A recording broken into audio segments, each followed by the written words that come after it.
এই প্রচণ্ড গরমের হাত থেকে মুক্তি পাওয়ার একটাই উপায়, সে হচ্ছে আইসক্রিম। আর এই আইসক্রিমটা একদম সহজভাবে আপনারা ঘরেই কিভাবে বানিয়ে নেবেন সেটাই আজকে আপনাদের করে দেখাবো। নমস্কার, আমার এই ছোট্ট চ্যানেলে আপনাদের সবাইকে স্বাগতম। তো আইসক্রিম বানানোর জন্য একটা কড়াইতে দিয়ে দিচ্ছি 1/2 লিটার দুধ, তার সাথে দিয়ে দিচ্ছি 1 প্যাকেট গুঁড়ো দুধ। এবারে দুধের সঙ্গে এই গুঁড়ো দুধটা ভালো করে মিশিয়ে নিতে হবে। তবে বন্ধুরা, আমি কিন্তু এখনও গ্যাসের ফ্লেমটা জ্বালাইনি। যখন এই গুঁড়ো দুধটা ভালো করে মিশে যাবে তখন কিন্তু আমি গ্যাসের ফ্লেমটা অন করব। দেখুন, গুঁড়ো দুধটা কিন্তু দুধের সঙ্গে ভালো করে মিশিয়ে দিয়েছি আর গ্যাসের ফ্লেমটাও কিন্তু অন করে দিয়েছি। এবারে এই দুধটা একটু ভালো করে জাল দিয়ে নিতে হবে। আর বন্ধুরা, এই আইসক্রিম বানানো কিন্তু কোনো ব্যাপার না, একেবারে সোজা। যে কোনো দিন বানাননি সেও কিন্তু বানাতে পারবেন। দেখুন, দুধটা কিন্তু আমি খুব ভালো করে জাল দিয়ে নিয়েছি। এখন আমি মিষ্টির জন্য এর মধ্যে দিয়ে দিচ্ছি চিনি আর দিচ্ছি 2টো সাদা এলাচ। এবারে চিনির সঙ্গে এই দুধটা আবারও খুব ভালো করে জাল দিয়ে নিতে হবে। দেখুন, চিনি দিয়ে এই দুধটা কিন্তু আমি আবারও খুব ভালো করে জাল দিয়ে নিয়েছি। এখন দেখতে পাচ্ছেন একটা বাটির মধ্যে আমি একটুখানি ঠান্ডা দুধ নিয়েছি। এই দুধের মধ্যে দিয়ে দিচ্ছি 1 চামচ কর্নফ্লাওয়ার। এখন এই কর্নফ্লাওয়ারটা দুধের সঙ্গে ভালো করে মিশিয়ে নিতে হবে। দেখুন, কর্নফ্লাওয়ার কিন্তু দুধের সঙ্গে ভালো করে মিশিয়ে নিয়েছি। এবারে এই দুধের মধ্যে এই কর্নফ্লাওয়ারটা দিতে হবে আর দুধটা এরকম করে নাড়তে হবে।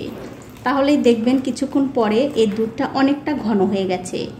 আর আমার এই ছোট্ট চ্যানেলটি যারা সাবস্ক্রাইব করেছেন তাদেরকে অনেক ধন্যবাদ, আর যারা সাবস্ক্রাইব করেননি তাদেরকে সাবস্ক্রাইব করে নেওয়ার অনুরোধ রইল।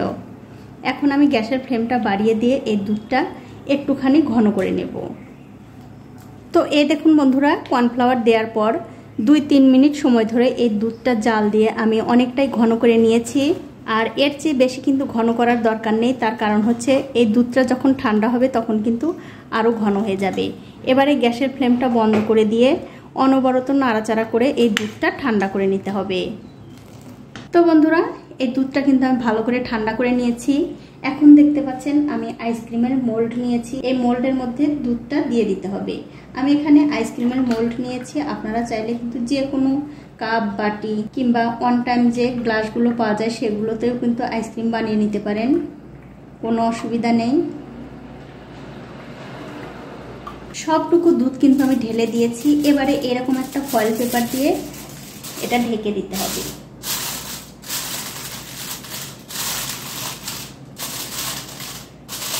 এখন আমি আইসক্রিমের কাঠিগুলো দিয়ে দেবো, তার জন্য মাঝখানে একটু করে কেটে দিচ্ছি। আর বন্ধুরা, অবশ্যই কিন্তু আপনারা বাড়িতে এই গরমে ঠান্ডা ঠান্ডা আইসক্রিম বানিয়ে খেতে পারেন। বানানো কিন্তু একেবারে সোজা, দেখতেই পাচ্ছেন, কোনো ব্যাপার না। তো সবগুলো কাঠি কিন্তু আমি দিয়ে দিলাম। এবারে এটা ধরে ফ্রিজে 8 ঘন্টার জন্য রেখে দেব। 8 ঘন্টা পর আমি ফ্রিজ থেকে আইসক্রিমগুলো বের করে নিলাম। এবারে ওপর থেকে ঢাকাটাও খুলে নিচ্ছি। এখন এই আইসক্রিমগুলো যাতে খুব সহজে এই মোল্ড থেকে বের করা যায় তার জন্য এরকম একটা থালার মধ্যে একটুখানি জল নিয়ে এটা ধরে 10-15 সেকেন্ডের জন্য রেখে দেবেন। তাহলে এই আইসক্রিমগুলো খুব সহজেই এই মোল্ড থেকে উঠে আসবে।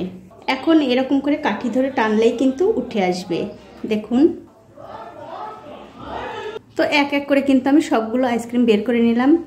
আর এইভাবে আইসক্রিম বানিয়ে কিন্তু আপনারা বাচ্চাদের অবশ্যই খুশি করতে পারেন। আর যে গরম পড়েছে এই গরমে কিন্তু খেতে পারেন। তো বন্ধুরা, আমার আজকের এই আইসক্রিমের ভিডিওটা আপনাদের কেমন লেগেছে? যদি ভালো লেগেই থাকে অবশ্যই একটা লাইক, কমেন্ট আর শেয়ার করতে ভুলবেন না।